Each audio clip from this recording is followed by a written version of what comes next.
Hoje quero tratar de um texto com vocês que é conhecido, mas eu queria mergulhar um pouco mais nesse texto e extrair daqui algumas lições para nós.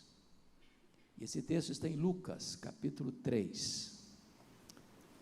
Lucas, capítulo 3, versos de 1 a 20, e nós vamos ler essa passagem. Lucas 3, de 1 a 20. Peço que você, ao término da leitura, mantenha sua Bíblia aberta no texto comigo, por favor. No 15º ano do reinado de Tibério César, sendo Pôncio Pilatos governador da Judéia, Herodes, tetrarca da Galiléia, seu irmão Filipe, tetrarca da região de Itureia e Traconites, e Lisânias, tetrarca de Abilene, sendo sumos sacerdotes Anás e Caifás, veio a palavra de Deus a João, filho de Zacarias, no deserto. Ele percorreu toda a circunvizinhança do Jordão, pregando o batismo de arrependimento para a remissão de pecados, conforme está escrito no livro das palavras do profeta Isaías: voz do que clama no deserto, preparai o caminho do Senhor, endireitai as suas veredas. Todo o vale será aterrado e nivelado todos os montes e outeiros. Os caminhos tortuosos serão retificados e os escabrosos aplanados, e toda a carne verá a salvação de Deus.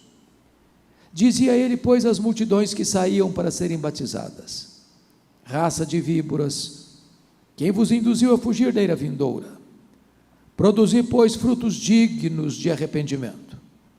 E não comeceis a dizer entre vós mesmos: temos por pai Abraão, porque eu vos afirmo que destas pedras Deus pode suscitar filhos a Abraão. E também já está posto o machado à raiz das árvores. Toda árvore, pois, que não produz bom fruto, é cortada e lançada ao fogo.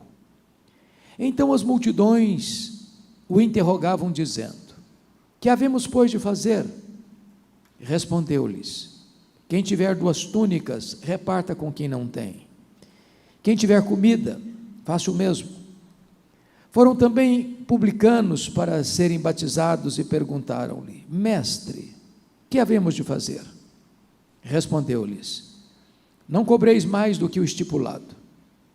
Também soldados lhe perguntaram: e nós que faremos? E ele lhes disse: a ninguém maltrateis, não deis denúncia falsa, e contentai-vos com o vosso soldo. Estando o povo na expectativa e discorrendo todos no seu íntimo a respeito de João, se não seria ele porventura o próprio Cristo, disse João a todos: eu na verdade vos batizo com água, mas vem o que é mais poderoso do que eu, do qual não sou digno de desatar-lhe as correias das sandálias. Ele vos batizará com Espírito Santo e com fogo. A sua pá ele a tem na mão, para limpar completamente a sua eira e recolher o trigo no seu celeiro. Porém queimará a palha em fogo inextinguível. Assim, pois, com muitas outras exortações, anunciava o evangelho ao povo. Mas Herodes, o tetrarca, sendo repreendido por ele, por causa de Herodias, mulher de seu irmão, e por todas as maldades que o mesmo Herodes havia feito, acrescentou ainda sobre todas a de lançar João no cárcere. Eu vou tomar um pouquinho de água e já vamos iniciar.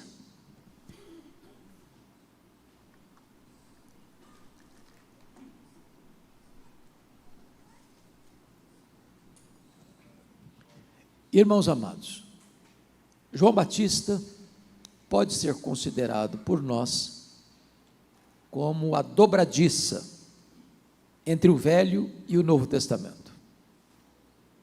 Ele fecha as cortinas do Velho Testamento e abre as portas do Novo Testamento.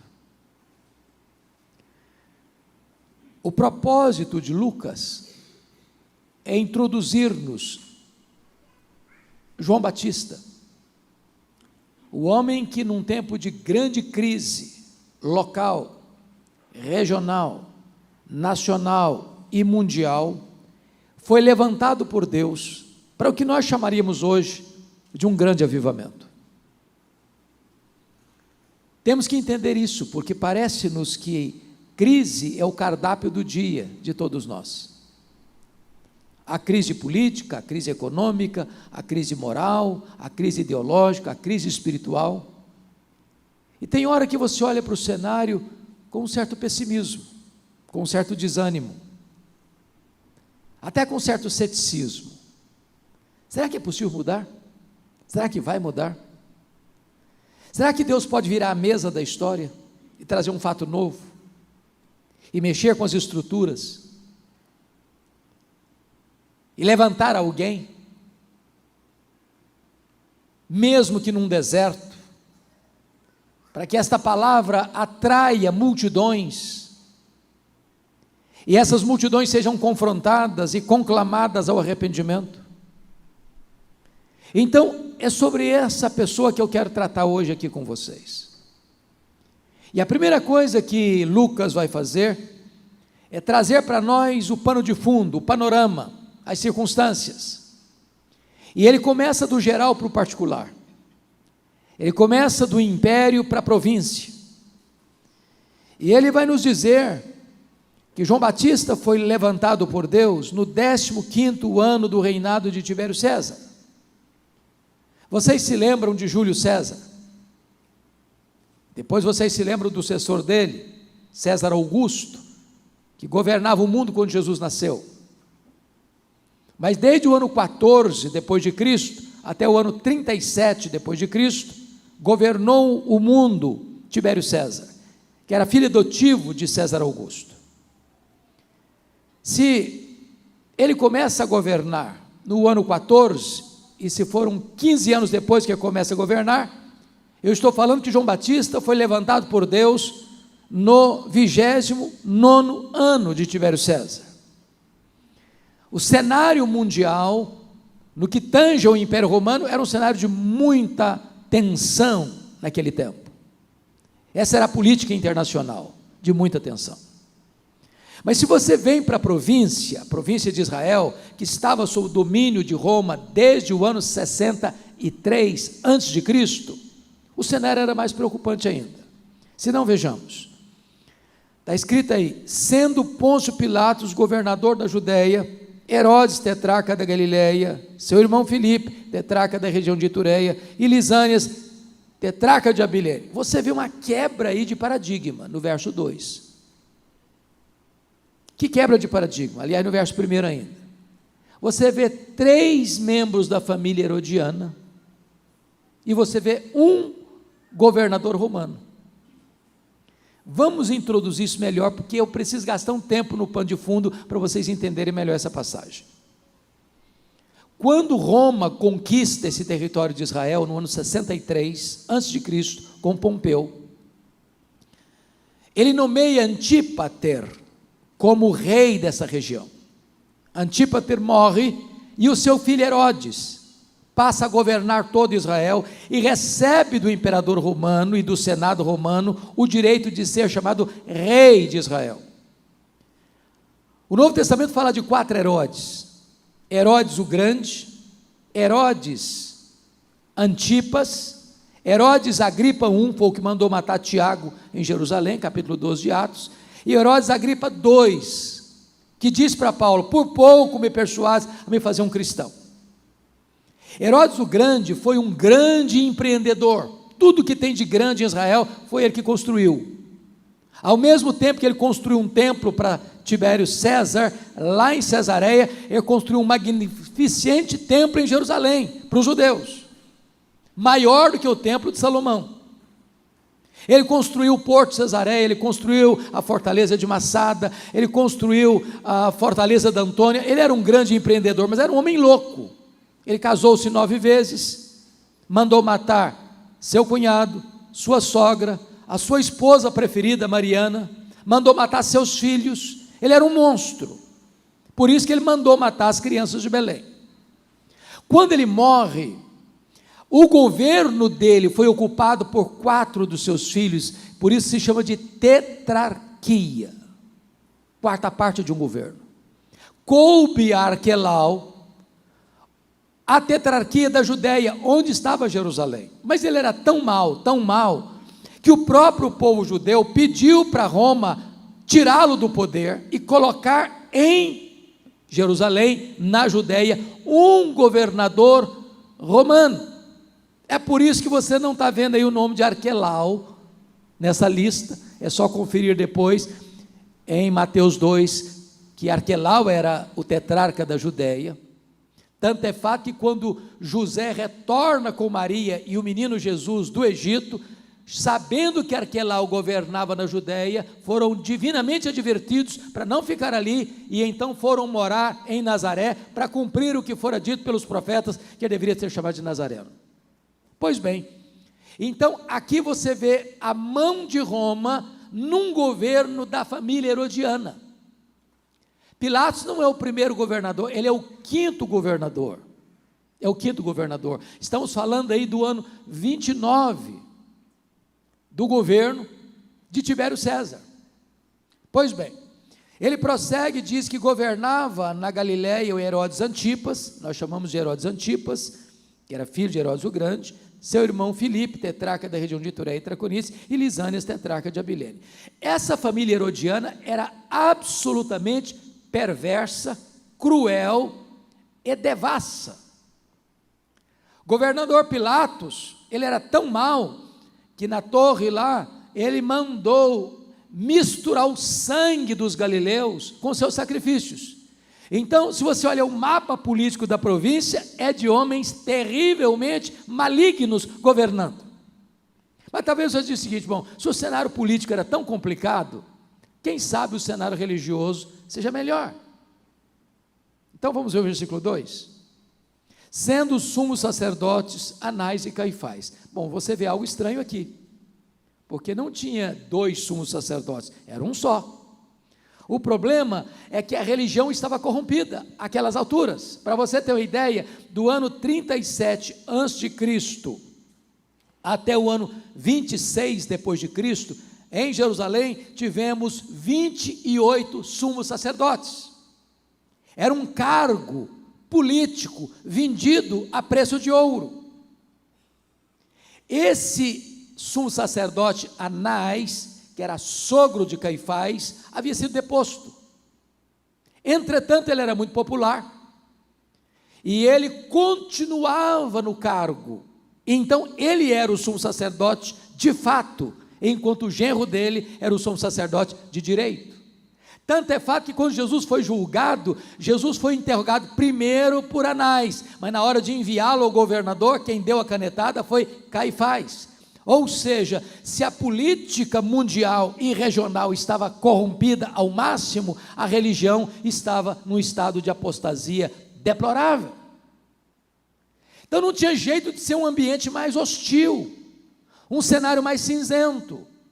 E você diz: meu Deus, tem esperança. Então veja comigo, versículo 2. É nessa conjuntura que está escrito: veio a palavra de Deus a João, filho de Zacarias, no deserto. Deus vira a mesa da história. Deus cria um fato novo. Deus levanta um homem estranho, que se veste de maneira estranha, que se alimenta de maneira estranha, que mora num lugar estranho, que prega num lugar estranho. Porque note que a palavra de Deus não veio a Tibério César em Roma, nem a Pôncio Pilatos em Cesareia Marítima ou Jerusalém, nem aos sumos sacerdotes Anás e Caifás. A palavra de Deus veio a João, e veio a João no deserto. E aqui você aprende uma lição maravilhosa: não é o lugar que faz o homem, é o homem que faz o lugar. Não importa se numa grande cidade, não importa se numa grande metrópole, não importa se numa grande catedral, ou numa casa de chão batido, ou mesmo num deserto, se a palavra de Deus vier, as multidões vão se ajuntar para ouvir. Eu tive o privilégio de visitar Quacisabando, onde houve um grande avivamento em 1966, e lá tem um templo construído numa fazenda, nem um patrimônio nem uma vila é uma fazenda, um templo para 15 mil pessoas, e caravanas do mundo inteiro vão lá ver o que Deus estava fazendo, e que Deus fez naquele lugar. Agora notem comigo, por gentileza, alguma coisa muito preciosa aí nesse texto. Está escrito no versículo 3, a dinâmica desse pregador. Ele percorreu toda a circunvizinhança do Jordão, pregando o batismo de arrependimento para a remissão de pecados. Então, primeiramente, vamos ver a dinâmica do pregador. João Batista não é um pregador trancado entre quatro paredes. Aliás, irmãos, essa foi a dinâmica dos profetas, de João Batista, de Jesus e dos apóstolos. Será que isso não deveria nos ensinar algo? Hoje nós temos a cultura como igreja de viver uma realidade centrípeta, para dentro, quando a natureza da igreja, a missão da igreja é centrífuga, é para fora, é para ir lá fora onde as pessoas estão, lá na praça, lá na rua, lá na universidade, lá no hospital, lá no comércio, lá na indústria, lá no campo. Ele não viveu confortavelmente instalado no templo de Jerusalém, ele foi para o deserto e ele percorreu toda a circunvizinhança do Jordão. Agora, outra coisa digna de nota, qual era a natureza da mensagem dele? Pregando o batismo de arrependimento para a remissão de pecados. Notem, irmãos, um fato muito importante. O último profeta do Velho Testamento foi Malaquias. Até João Batista, nós estamos falando num período de 400 anos. Quando Malaquias encerra o seu ministério, o império que governa o mundo é o Império Medo-Persa. Esse Império Medo-Persa cai nas mãos de um outro império, o Império Greco-Macedônio. Filipe, da Macedônia, quer espalhar a cultura grega, a cultura helênica, para o mundo todo, mas ele morre, e o seu filho Alexandre Magno começa a reinar com 20 anos, e reina 13 anos, até os 33 anos, sendo muito mais empreendedor, ousado do que seu pai. Com a morte de Alexandre Magno, aos 33 anos de idade, ele não tinha herdeiro, todo o seu império é governado por 4 grandes generais. Israel ficou ora sob o comando dos sírios, os seleucidas, ora sob o comando dos egípcios, os ptolomeus. No segundo século, houve a importante tradução do Velho Testamento para o grego, a versão chamada Septuaginta, e houve também uma grande batalha, a batalha dos Macabeus, quando Antíoco Epifânio profana o templo, sacrificando uma porca no altar. Então Judas Macabeu, Matatias Macabeu, essa família macabeia, entra nessa guerra e ganha essa guerra, e tira Israel deste domínio estrangeiro. Preste bem atenção no que eu vou lhes dizer. Logo em seguida, vão surgir 2 grupos de resistência à helenização do judaísmo. Ou seja, é a infiltração da filosofia mundana dentro da igreja, é a secularização da igreja, é botar uma nova mentalidade dentro da igreja. Qual o partido principal? Os fariseus. Irmãos, os fariseus que vocês leem no Novo Testamento, não era esse grupo no começo não, era um grupo de avivamento e de reforma, resistindo à helenização da cultura cristã, que nós chamaríamos pré-cristã, do judaísmo. Mas notem vocês, por gentileza, que ele surge pregando, não uma mensagem palatável depois de 400 anos. Ele não tem preocupação de pregar politicamente correto, porque tem 400 anos, tem templo, tem música, tem festa, tem sacrifícios, tem cerimônia, mas não tem palavra de Deus. Depois de 400 anos, quando a palavra de Deus veio a ele, Ele prega batismo de arrependimento, tem que arrepender. Se não arrepender, não tem perdão de pecados, não tem remissão de pecados. Não é uma mensagem genérica, não é uma mensagem inclusivista, não é uma mensagem, pode vir o que você quiser e permanecer do jeito que você quiser, está tudo bem, não. Ele prega batismo de arrependimento para remissão de pecados, a não ser que haja mudança na mente, mudança na emoção, mudança na vida, não tem salvação. E aí, você vai perceber, no versículo 4, algo sublime. Porque você pode perguntar assim, bom, mas de onde João Batista tirou essa mensagem? Ele criou a mensagem? Ele era a origem da mensagem? Ele inventou a mensagem? E a resposta é um sonoro não. Depois de 400 anos de silêncio profético, quando o pregador abre a boca, ele não prega ele mesmo, nem dele mesmo. Ele volta para as Escrituras, ele volta para a Bíblia. E baseia a sua mensagem no livro do profeta Isaías. Em outras palavras, nós, igreja, nós pregadores, não geramos a mensagem, nós não criamos a mensagem, nós não somos a fonte da mensagem, nós somos servos da palavra, nós somos apenas mensageiros dessa palavra, nós proclamamos essa palavra, nós não produzimos essa palavra. E aí, amados, ele começa a pregação dele assim: voz do que clama no deserto, preparai o caminho do Senhor, endireitai as suas veredas. E aqui vem o que eu chamaria das profundas mudanças que o poder da pregação, cheia do poder de Deus, produz, o que nós chamaríamos de um avivamento. Ele é um engenheiro de trânsito do reino de Deus.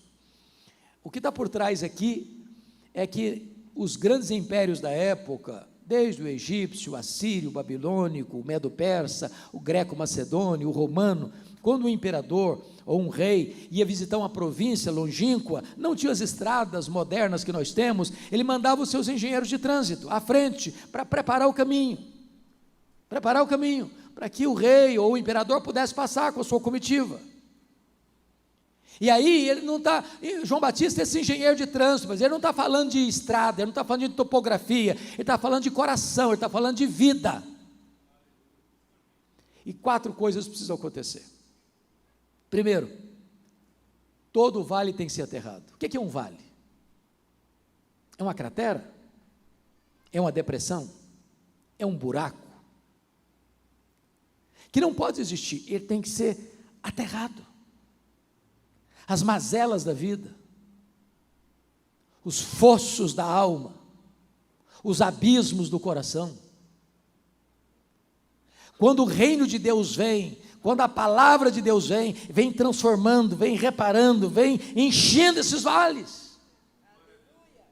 Segundo, os montes e outeiros vão ser nivelados. O que é monte? Trata de soberba, de arrogância, de altivez, de orgulho. Deus resiste o soberbo. O trator de Deus vem cortando esses montes e jogando-os ao chão. Onde há soberba, o Senhor não se manifesta. Terceiro, os caminhos tortos serão endireitados. O que é caminho torto? É vida dupla, é falta de transparência, é hipocrisia, é ser uma coisa aqui e outra ali, e outra acolá. E a palavra de Deus vem endireitando a vida. O mentiroso larga a mentira, o ladrão passa a ser honesto, o adúltero passa a viver uma vida santa, o ébrio passa a ser sóbrio, o desonesto passa a trabalhar com integridade. A vida vai sendo restaurada. E o texto diz: os caminhos escabrosos. A palavra escabroso no grego significa fora do lugar. O que está fora do lugar? Sua vida, seu casamento, seus relacionamentos, seu trabalho, sua vida devocional. Tudo isso vai sendo colocado exatamente no lugar, para o propósito para o qual Deus estabeleceu. E o resultado dessa transformação, dessa reforma, deste avivamento, está escrito no versículo 7, e toda a carne verá a salvação de Deus. Quando o pastor Erle Stigin esteve no Brasil, na década de 90, aquele que experimentou aquele grande avivamento lá em Quacesabanto, perguntamos para ele: pastor, o que é avivamento? Ele respondeu: é preparar o caminho do Senhor para que Ele se manifeste. A nossa vida pode ser um obstáculo à revelação de Deus ao mundo, ou a nossa vida pode ser o caminho mediante o qual Deus se manifesta ao mundo. Mas, amados, agora vamos ver a abrangência da pregação de João Batista. Confira comigo, verso 7, verso 12 e verso 14. Verso 7 diz assim: dizia ele, pois, às multidões. No verso 12, foram também publicanos. No verso 14, também soldados. O que é importante destacar aqui? Eu acho que todos vocês já ouviram isso, eu já li muitos livros sobre isso. Alguns missiólogos, alguns que se julgam entendedores de plantio e crescimento de igreja, dizem que há igrejas que deveriam se especializar para determinados segmentos da sociedade. Vamos plantar uma igreja para a classe rica. Outros não, vamos plantar uma igreja de gente de classe média. Outros dizem, não, vamos fazer opção pelos pobres. Se você olhar na Bíblia, você não vai encontrar isso. Deus não tem opção pelo pobre nem pelo rico, Deus tem opção pelo homem, pelo ser humano. A igreja de Deus é o único lugar do mundo, irmãos, onde o homem mais rico se assenta do lado do homem mais pobre e não há diferença entre eles. A igreja de Deus é o único lugar em que um diácono, o maior empresário da cidade, carrega a cadeira nas costas para um pedreiro que trabalhou nas obras dele assentar. Não existe extrato social dentro da igreja, todos nós somos iguais, Deus não faz acepção de pessoas.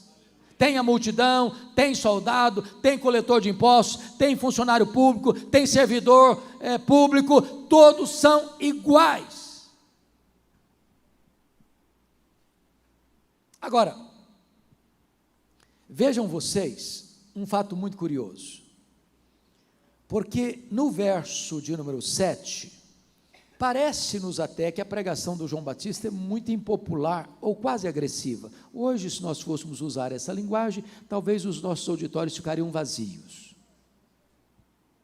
Depois de 400 anos que não tem pregador, o cara se levanta e dirige-se assim ao auditório: raça de víboras, quem vos induziu a fugir da ira vindoura? Mas você precisa fazer uma conexão desse texto com Mateus 3, que é paralelo deste, para entender por que ele está dizendo isso. É que no meio dessa multidão, João vê quem? Os fariseus e os saduceus. A essas alturas, irmãos, aquele grupo de reforma e avivamento chamado os fariseus, já não tem mais o mesmo compromisso, nem com a verdade, nem com a piedade. De repente a forma tomou o lugar da essência, a aparência tomou o lugar da piedade pessoal, e eles eram bonitos por fora e podres por dentro. Se você olhar, são os fariseus que estão no contrapé e buscando pegar Jesus em alguma contradição no contrapé para acusá-lo. Mas quem eram os saduceus? Os saduceus foi um grupo que, com o tempo, foi sendo influenciado pela cultura helênica. De repente, a cultura do mundo entrou dentro da igreja, e eles se tornaram o que nós chamaríamos hoje de os crentes ou os teólogos liberais. Eles não creem mais em todo o Velho Testamento, eles não acreditam mais em ressurreição, eles não acreditam em anjos, mas eles se tornaram colaboracionistas de Roma. E Roma deu para os saduceus, essa elite social, o direito de explorar o templo, que era na época de Jesus e de João Batista, o grande palácio religioso, não só de Israel, mas do mundo. Como assim explorar? Vocês sabem que nas festas de Jerusalém, caravanas vinham do mundo inteiro. É só você ler Atos 2, lá na época da festa do Pentecoste, quantas nações estavam representadas em Jerusalém. Essas caravanas, ao virem, não podiam comprar nenhum animal para o sacrifício, como moeda estrangeira. Tinham que fazer o câmbio, mas não podiam fazer fora, não. Tinham que fazer o câmbio lá na praça do templo, com taxas abusivas. Mas não podiam trazer os animais de casa, lá das suas fazendas, das suas propriedades, não. Tinham que comprar o animal, seja o cordeiro, seja a pomba, lá na praça do templo, e por preços abusivos. Foi por isso que Jesus pegou o chicote e saiu chicoteando, e abrindo as gaiolas, e soltando as pombas, e deixando as ovelhas correrem, porque ele disse: vocês transformaram a casa do meu pai, casa de oração, em covil de salteadores. O que é um covil? Covil é o lugar que um ladrão rouba e corre para se esconder. Quando João Batista vê essa gente no meio da multidão, é que ele levanta a voz e diz: raça de víboras, quem vos induziu a fugir da ira vindoura? O que ele está dizendo é que a hipocrisia desses fariseus e saduceus é pior do que uma ninhada de cobra, porque o veneno da cobra foi Deus quem botou, mas a hipocrisia foi o diabo que colocou na vida deles. Mas notem comigo o alerta da pregação de João Batista agora, por favor, nesses versos 7 a 9. Primeiramente, o perigo mortal da hipocrisia, raça de víboras. Palavra dura, mas é o remédio amargo que cura. Você não cura uma ferida e uma gangrena com band-aid. É preciso ter um tratamento de choque. Segundo, o perigo real do inferno. Quem vos induziu a fugir da ira vindoura? Irmãos, tem muita gente hoje que não se sente confortável em ouvir na igreja esse negócio de inferno. Outros, aliás, negam que o inferno existe. Mas eu vou lhe dizer que é melhor você ouvir sobre o inferno que ir para lá. E João Batista, depois de 400 anos, não tem nenhum constrangimento de dizer que o inferno existe e que você tem que fugir dele. Terceiro, o perigo do falso arrependimento. O versículo 8: produzir, pois, frutos dignos de arrependimento. Em outras palavras, não é arrependimento, e novamente arrependimento, e novamente arrependimento, e novamente arrependimento, é arrependimento e frutos dignos de arrependimento. É mudança de caráter. Quarto, o perigo da falsa confiança religiosa. Olha aí o versículo de número 8: temos por pai Abraão. O que significa isso aqui? Aqueles judeus daquela época diziam assim: olha, estamos tranquilos, estamos seguros, o nosso ancestral é o pai da nação, é Abraão, então está tudo garantido para nós, estamos seguros. Pasmem vocês, há crentes ainda hoje que acreditam que toda pessoa que nasce em Israel até hoje são salvas pelo simples fato de nascerem em Israel, de serem sanguineamente descendentes de Abraão,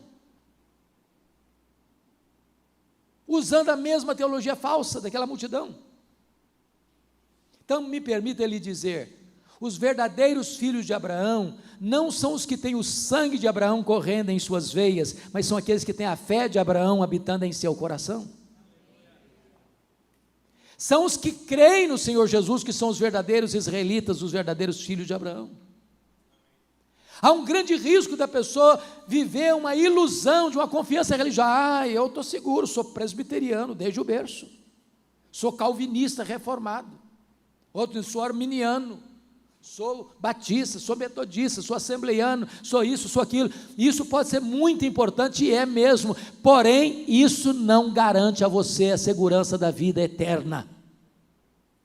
É preciso se arrepender e crer. Mas em quinto lugar, o perigo da vida infrutífera. Olha o versículo 9. E também já está posto o machado à raiz das árvores, e toda árvore, pois que não produz bom fruto, é cortada e lançada no fogo. Em outras palavras, o machado não está no galho, o machado está na raiz. Se você seccionar a raiz, a árvore morre. E se ela morre, ela é lançada no fogo. Não se pode brincar com isso. O Evangelho exige uma decisão, uma resposta. Pois bem, amados, agora eu só queria que você pudesse olhar comigo qual foi a resposta a essa pregação, porque em tempos de avivamento, o apelo nem sempre parte do pregador para a congregação, mas parte da congregação para o pregador, e aqui não foi diferente. Então vamos ver o que aconteceu. Primeiro, olha aí o verso 10 e 11, então as multidões o interrogavam dizendo, o que havemos pois de fazer? Respondeu-lhes, quem tiver 2 túnicas reparta com quem não tem, e quem tiver comida faça o mesmo. Em outras palavras, a marca de alguém que foi verdadeiramente convertido, arrependido e recebeu perdão, é que ele é generoso. Vamos entender melhor? Quem tiver 2 túnicas, dê uma para quem não tem. Ô gente, posso lhes garantir que nem Salomão, em toda a sua glória, tinha o guarda-roupa que você tem. Naquela época, a roupa não era igual hoje, que você vai lá e faz um arremate assim, está tudo em liquidação, você já compra uma meia dúzia. Você usava uma roupa até acabar. Então, o cara que tinha 2 túnicas, ele era o cara. E João Batista está dizendo, se você tem 2, dê uma. Que lição para nós, não? Tem hora que a igreja resolve fazer algum bazar, a SAF, as mulheres, e aí, irmãos, vão trazer os usáveis, usados, aí o cara começa a trazer aquelas roupas que não servem mais, que já está rasgada, que já está desbotada, que esse sapato já está furado, e nem lava a roupa para trazer, é uma confusão, o cara só quer tirar, desafogar o guarda-roupa para ficar mais livre. Quem tiver 2, dê uma. Então, se você tiver que dar roupa para alguém, gente, dê o que você gosta, dê o mais bonito que você tem. Vamos parar de usura. Não combina crente, mão de vaca, pão duro, com usura, não combina. Quem tiver comida, faça o mesmo. Bom, mas vamos entender melhor. Então quer dizer que se eu der roupa para quem está com frio, e se eu der comida para quem está com fome, eu vou para o céu? Não. Isso não é arrependimento. Isso é a evidência que você se arrependeu. Ninguém vai para o céu porque dá roupa. Ninguém vai para o céu porque dá comida para os outros.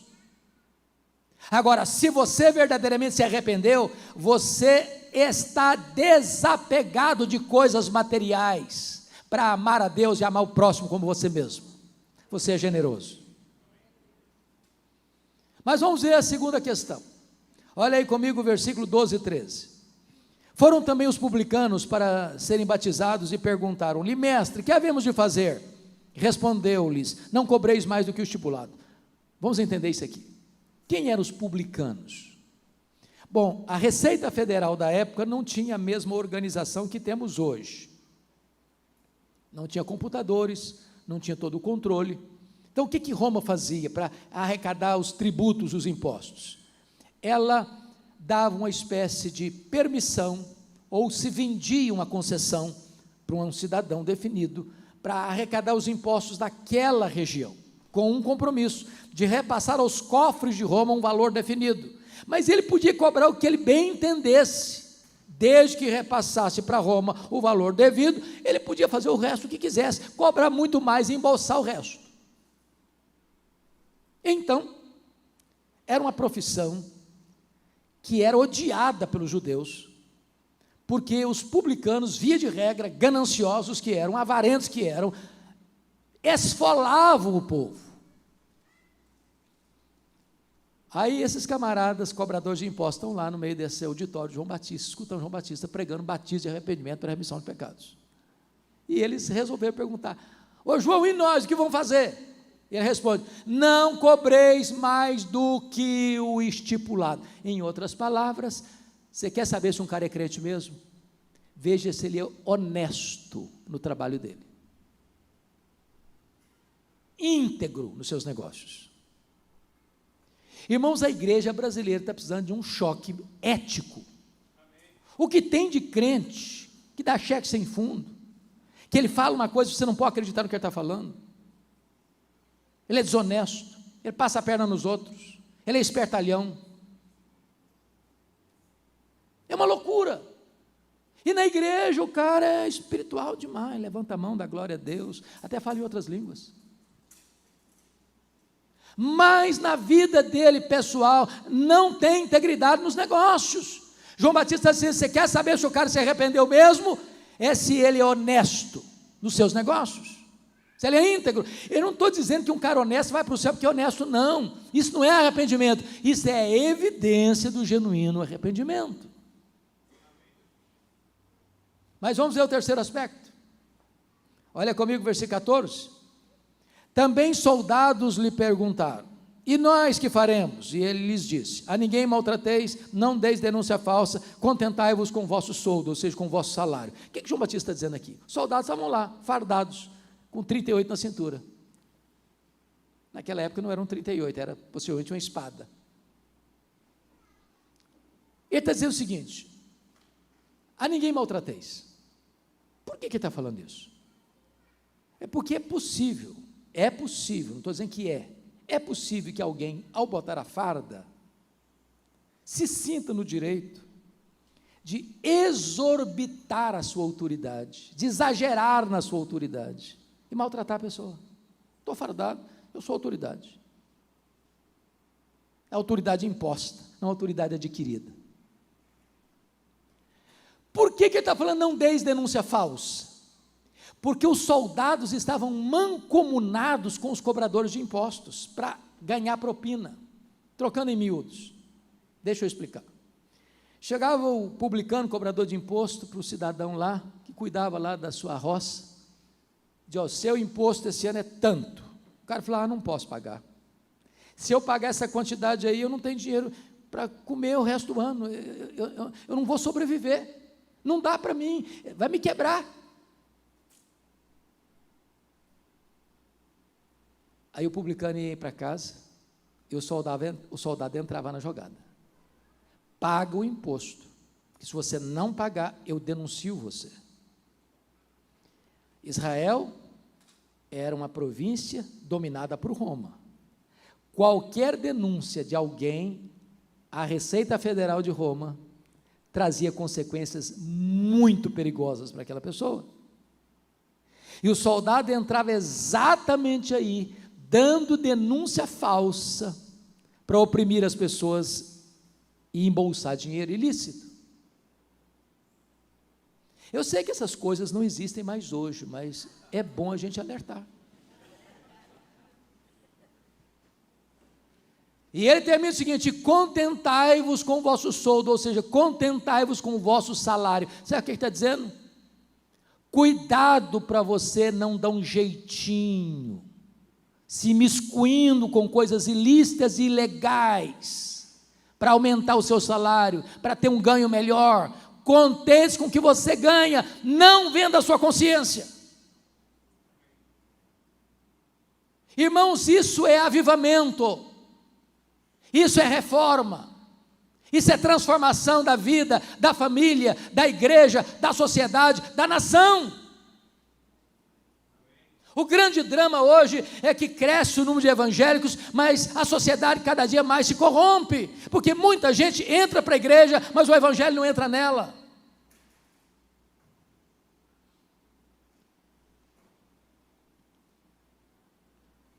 Pois bem, agora vamos só olhar um pouquinho a vida desse pregador, a identidade desse pregador. Olha comigo que coisa impressionante no verso 15. Estando o povo na expectativa, E discorrendo, quantos? Todos, não a maioria, todos, no seu íntimo a respeito de João, se não seria ele porventura o próprio Cristo, disse João a todos: eu na verdade os batizo com água, mas vem o que é mais poderoso do que eu, do qual não sou digno de desatar-lhe as correias das sandálias, e ele os batizará com o Espírito Santo e com fogo. Vamos entender isso aqui? Lucas fala de as multidões, e todos começaram a cogitar algo.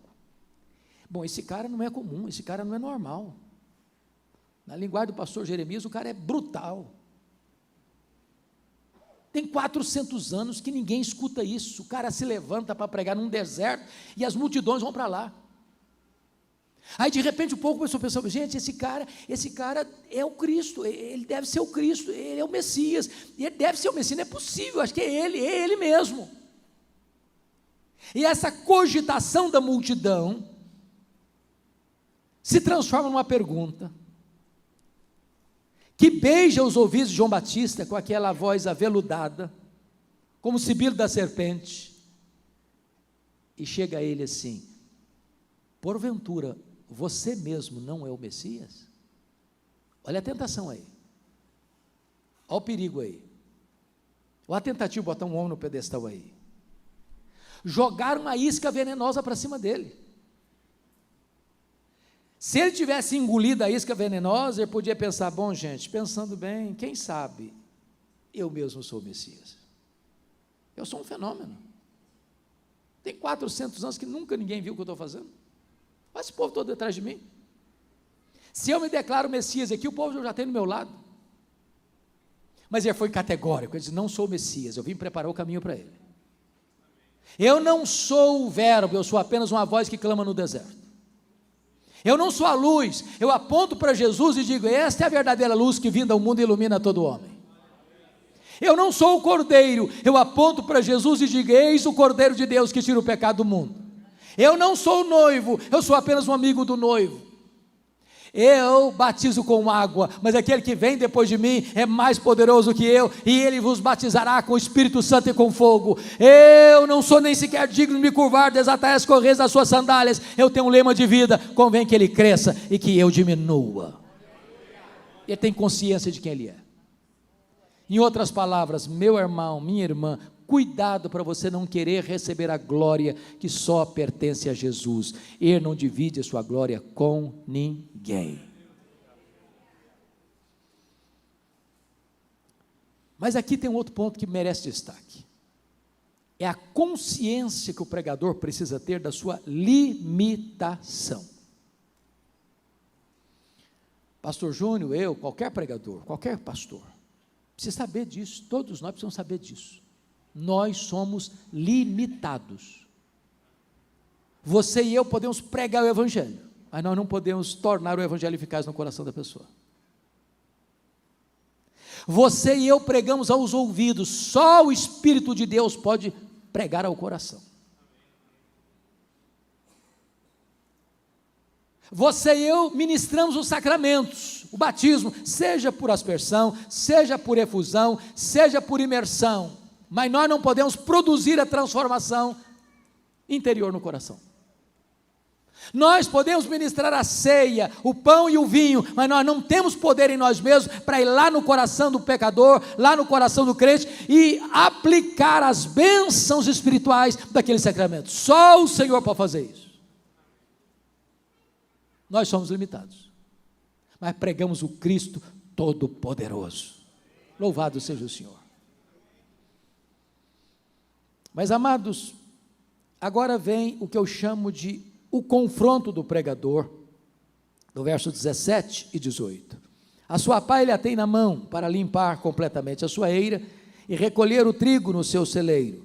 Porém, queimará a palha no fogo inextinguível. Assim, pois, com muitas outras exortações, anunciava o Evangelho ao povo. Ele está pregando o Evangelho. E o Evangelho traz em si mesmo não só boas novas, mas traz também exortações. E agora tem uma lição importante aí.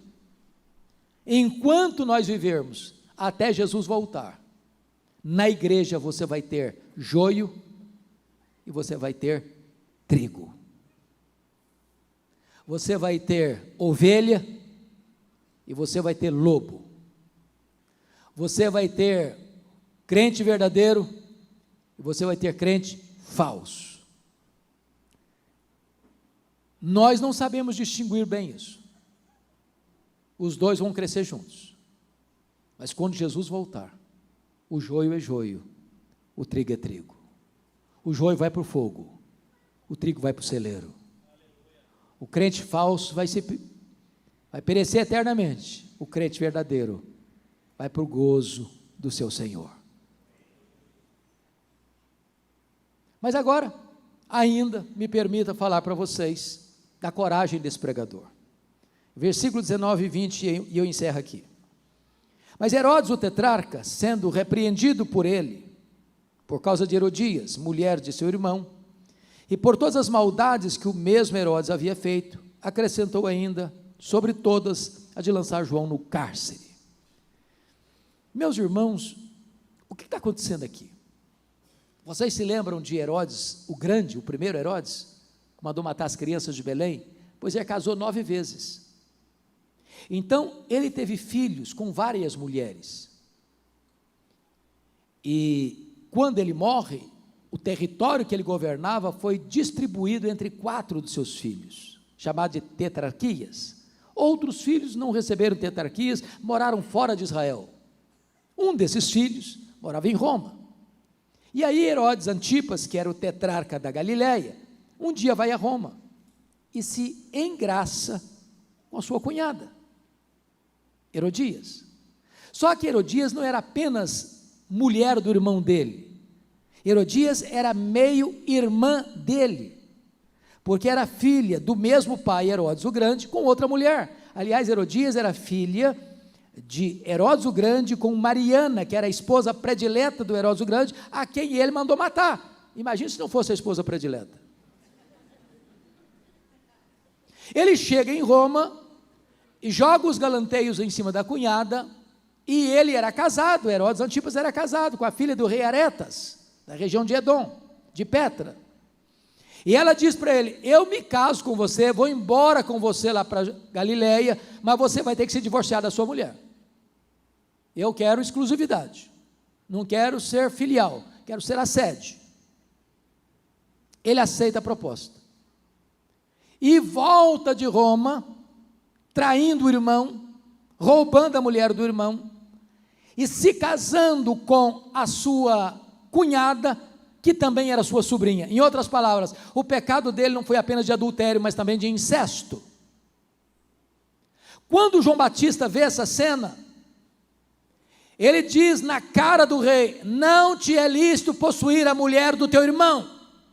Isso é mexer num ninho de cobras, num vespeiro. Mas João Batista não era um profeta da conveniência. Ele não era alguém que buscava agradar aos homens. Ele não era um pintor do efêmero, ele era um escultor do eterno. E eu fico imaginando hoje, se nós fôssemos interferir na vida dos grandes ícones da política, tratando das suas questões pessoais, talvez fôssemos odiados também, perseguidos também. O que acontece? Ele passou a ser inimigo do rei, o rei passou a persegui-lo, e diz a Bíblia que o rei o prendeu na masmorra de Maquerós. Sabe onde fica Maquerós, essa prisão? Às margens do Mar Morto. No verão, eu tive lá no mês passado 2 vezes, você chega a temperaturas a 50 graus no Mar Morto. Insuportável. E João Batista é o maior homem dentre os nascidos de mulher, segundo Jesus. E encerra a sua carreira numa masmorra, num lugar insalubre, insuportável.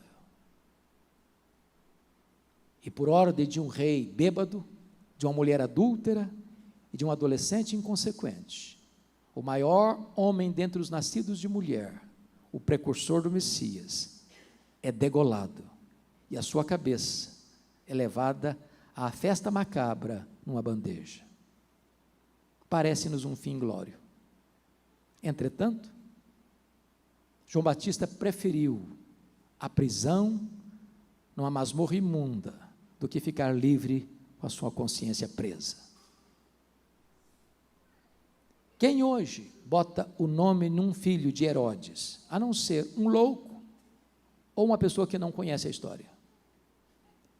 Mas João Batista continua influenciando milhões e milhões de pessoas até hoje. E nesta noite ele se levanta para ser nosso modelo.